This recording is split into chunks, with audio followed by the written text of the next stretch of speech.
Welcome to the July 21st update of the analysis of the IHME COVID-19 forecasting model. My name is Allen Featherstone, and this is research done with Jonathan Featherstone and Julia Maddock. What we're going to look at today is just discuss a little bit about the one revision to the model since we last were with you on July 14th. We'll take a look at a change in projected death through August 4th with that model.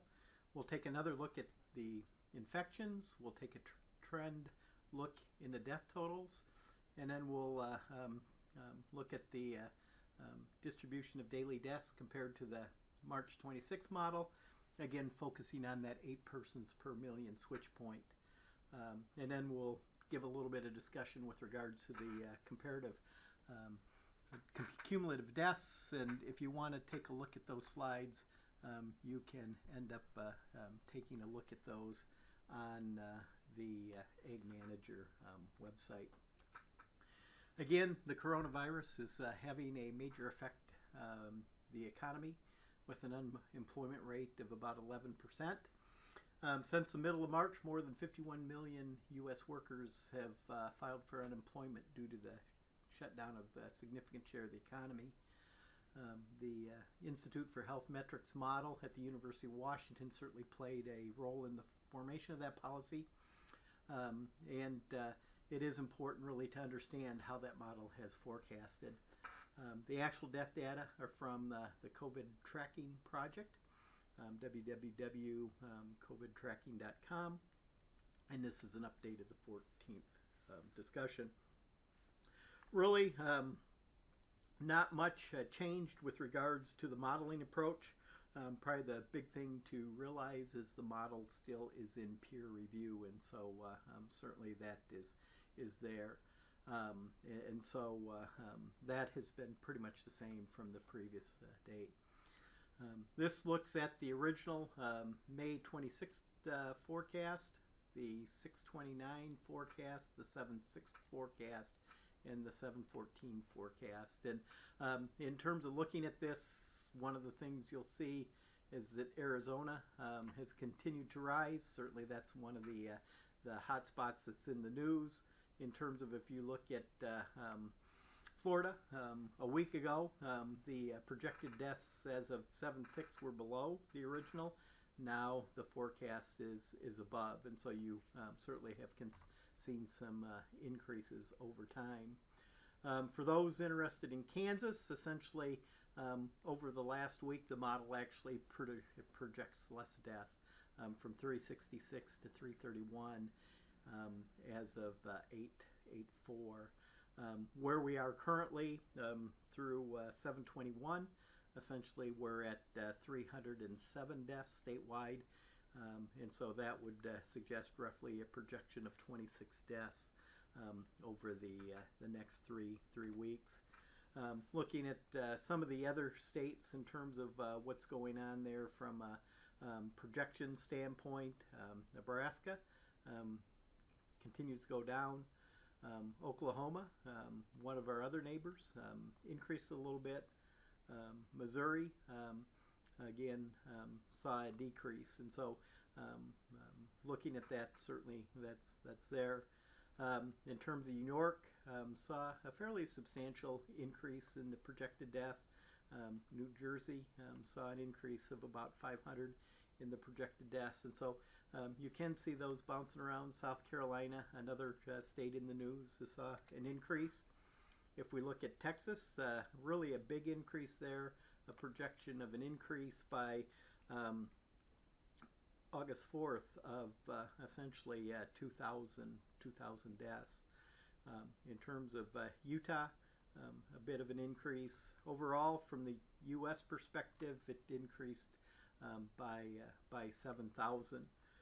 In terms of looking at this, basically compared to the July 6th model, the July 14th increased the cumulative expected death in 28 states.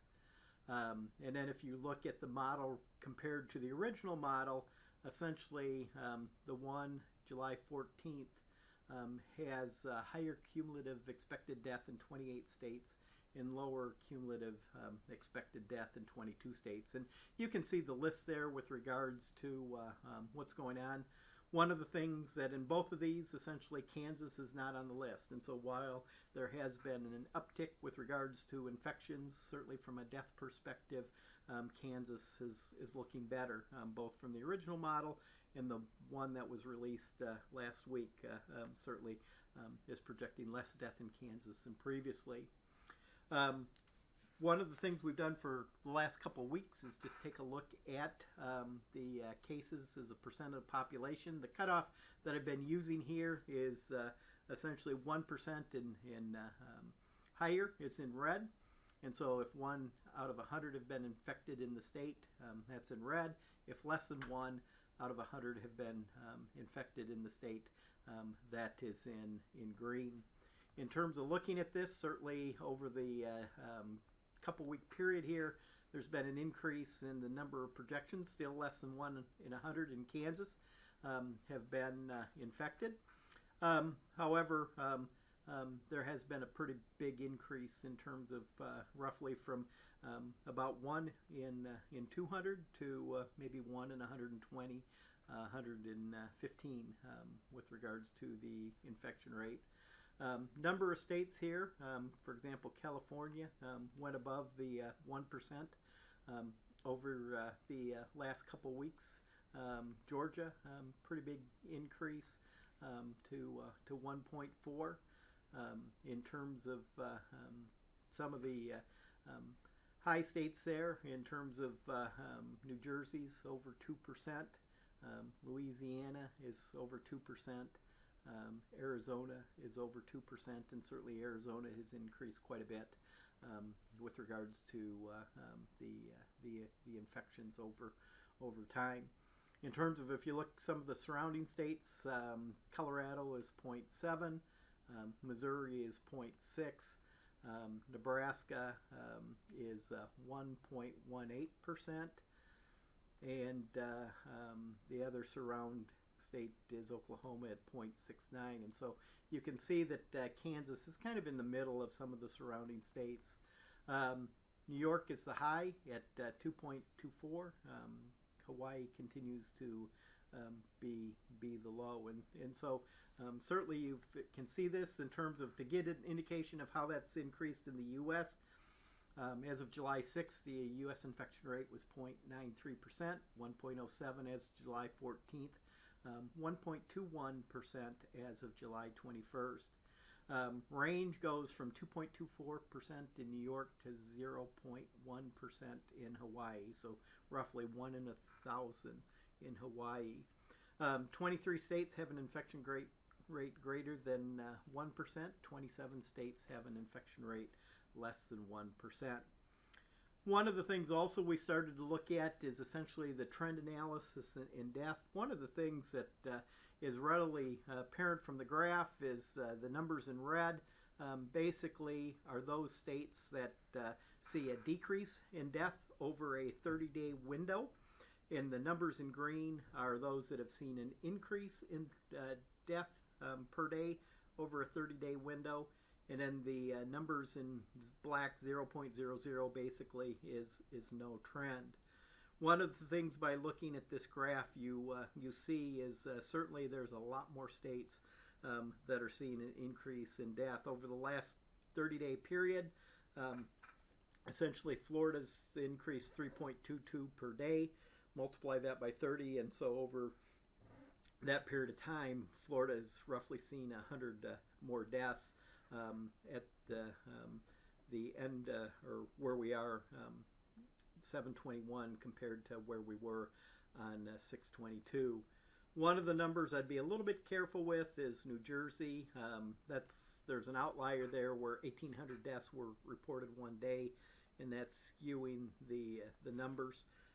But one of the things you will end up seeing on both these graphs is that certainly the death rate, unfortunately, has increased over the last 30-day window, or the decrease in death has become less. And so certainly that's one of the things that is concerning for the various states. To look at Kansas, essentially very close to flat. If you'd multiply that by 30, essentially on average, it's about 3 more deaths at the end of the 30-day period as before, and so, or actually 0.3 deaths, and so you can see that the trend is very flat there with that respect. In terms of summarizing this, essentially the U.S. From June 1 to June 29, that 30-day window of June, 5.69 decrease per day in deaths. In terms of since June 22 to June 21, and again, there is a 1-week overlap that has seen an increase of 0.74%.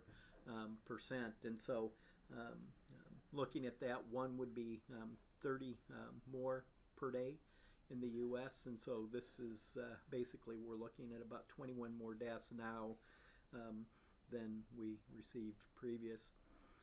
There are 9 states that have a lowering in the trend of death, and so you can go back and look at those, but certainly Alaska, Arkansas, Nebraska, New Hampshire, New Jersey, Rhode Island, South Dakota, Virginia, and Washington are seeing that trend go down, which is good.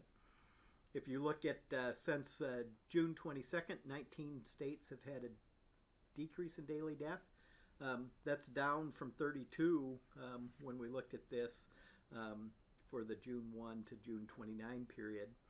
In terms of looking at the 28 states have a daily increase in death, and that's up from 12 in that June 1 to June 29 period. And then currently 3 states have no trend in terms of neither an increase nor a decrease in death. Again, you should be familiar with these if you've caught some of the previous discussions. One of the things we're looking at here is essentially this pink line. This pink line is what the IHME argues is the point at which economies may want to think about shutting down. This is 8 per million, and so essentially you take the population in millions of each state or in the U.S., multiply it by 8, and that's where that pink line is. One of the things you'll end up seeing is that the U.S. as a whole, even though we did cross 1,000 deaths in terms of the most recent information, it's still below the 2,600, and so quite a bit of room below when you would see a shutdown of the economy. And again, if you look at the whole period, there's really only 2 times where the U.S. registered more than 8 deaths per million on a single day. Looking at Kansas, again, you can look at the actual information in terms of death, and that is essentially the red line. You have the 95% confidence interval with the lower and upper bound, and then you have the mean. And so you can get a little bit of a picture. One of the things, if you look at the original model, essentially the death rate should be stopping about 618 in terms of that's the point where that kind of converges on 0. Obviously, this is much flatter and it hasn't had the upward amount in terms of we never really got close to the distribution here.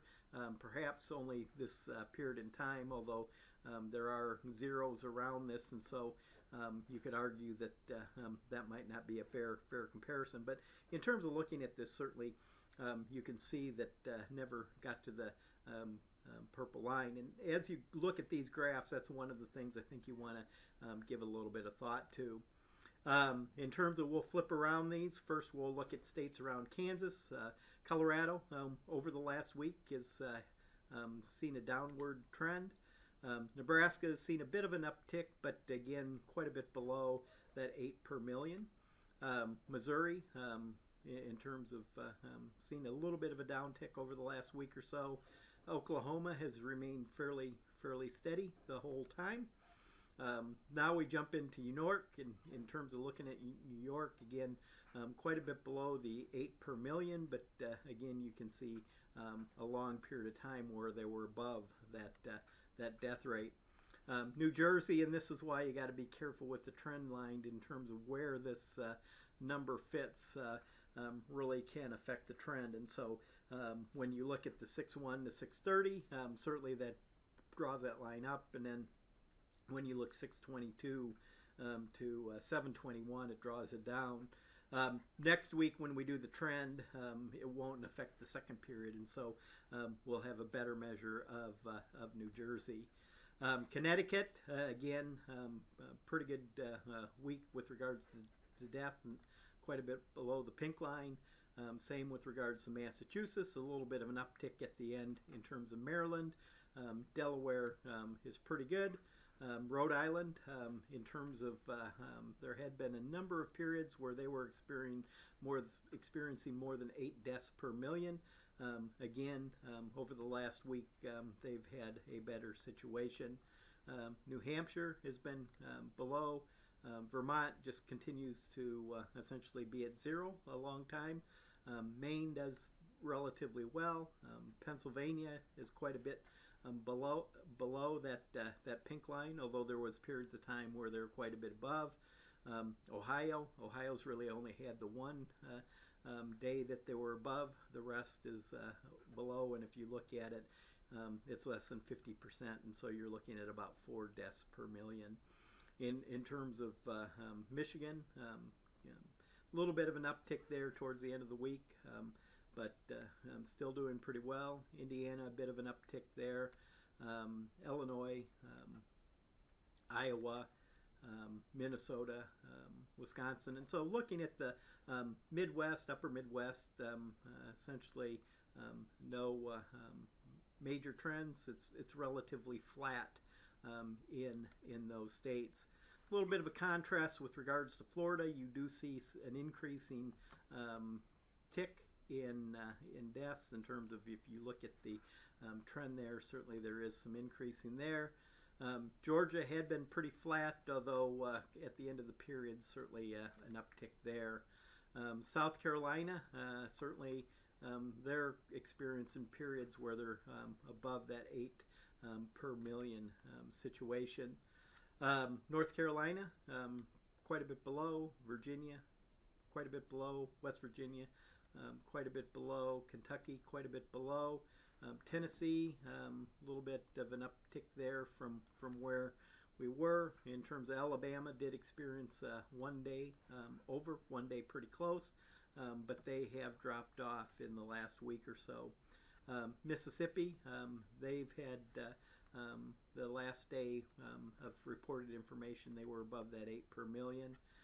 Louisiana's increasing. Arkansas increasing a little bit. Texas is increasing. And again, certainly you've been familiar with the news that has been concerned about those states.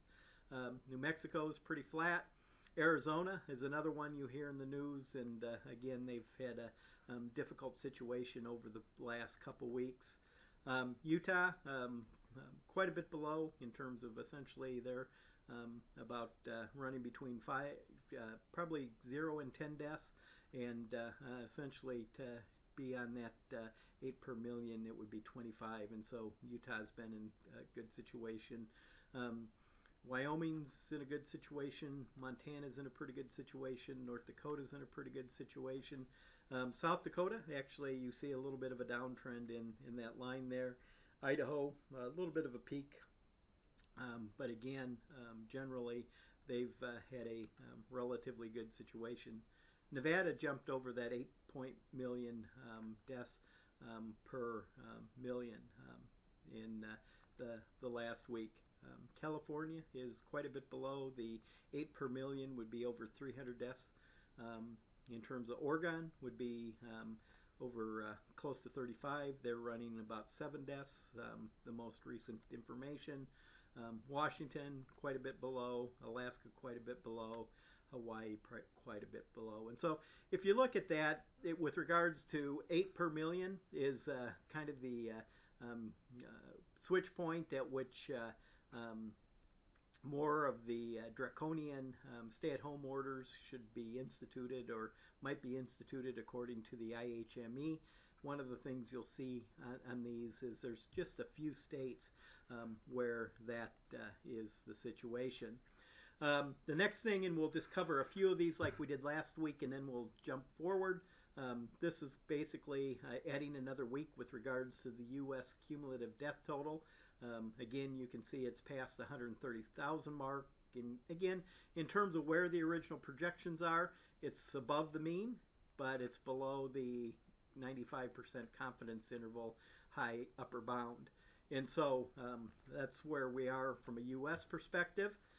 Kansas, in some respects, is outside that original bound. It's below the 95% confidence interval, and so it's actually outside, and so Kansas has done very well. In terms of Missouri, they're above the mean, but within the confidence interval. Similar situation to the U.S., but much closer to the mean than the upper bound.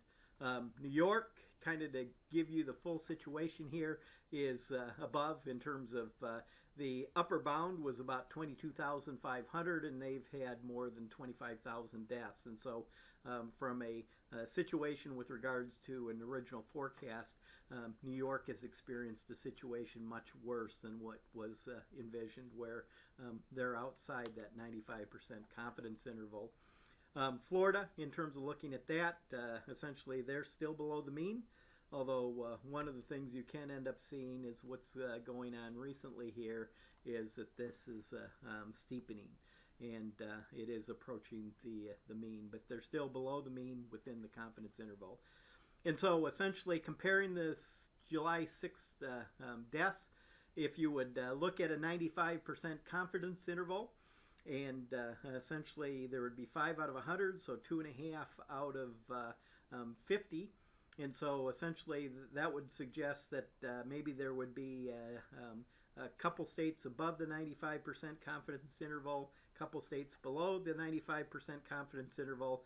If you look at it, we have essentially 26 states outside the 95% confidence interval. So more than 50% of the states are outside that original confidence interval. And again, it just indicates the difficulty of forecasting this virus.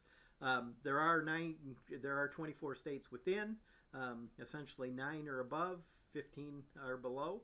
Overall, essentially, if you add the 9 and 15, we have 24 states that are above the mean and 26 states that are below. And so, again, if you would look at that as a 50-50 proposition, in terms of that's probably not too bad with regards to having about half above the mean, having about half below the mean. So to conclude, and the slides are there if you again want to take a look at the agmanager.info to get a PDF of the slides. The distribution by the age group with regards to death is similar to the distribution of death of all causes. Again, COVID-19 hits the older population much more severely than it does the younger population, just as all death hits the older population as opposed to the younger population. And so if you kind of look at that, COVID is just a little bit slightly higher than the population as a whole on the older side, and a little bit less on the younger. And so there is a slight shifting to the older population. In terms of the U.S., the infection rate is more than 1% of the population. And in terms of looking at that, it was 1.07 last week, and that's jumped to 1.21% of the population this week. And so we went from 1.07 last week to 1.21% this week. Since June 22nd, the trend analysis for the U.S. is an increase of 0.74 deaths per day. And again, that has moved more negative in terms of if you look at June 1 to June 29, it was negative 5.76, and now it's an increase of 0.74. Using the 8 deaths per million as an indicator for reduced economic activity, only 5 states were above that metric during the last week: Alabama, Arizona, Mississippi, Nevada, and South Carolina. 19 states have had a decreasing trend for daily deaths. 28 have experienced an increasing trend, and so again, we're seeing that the trend is working in the wrong direction. You would much rather have more states trending down with regards to the death rate. And then overall, the cumulative death total through the July 21st is above the mean, but within the 95% confidence band. And so we appreciate your time listening to this session. Hopefully it's been of some benefit. We will catch you next week when we'll get a little closer to that August 4th production date. Essentially, we're 2 weeks from that, and so we'll take a look at just how well that original model forecasted, at which point so much economic activity was reduced because of that. Have a good week.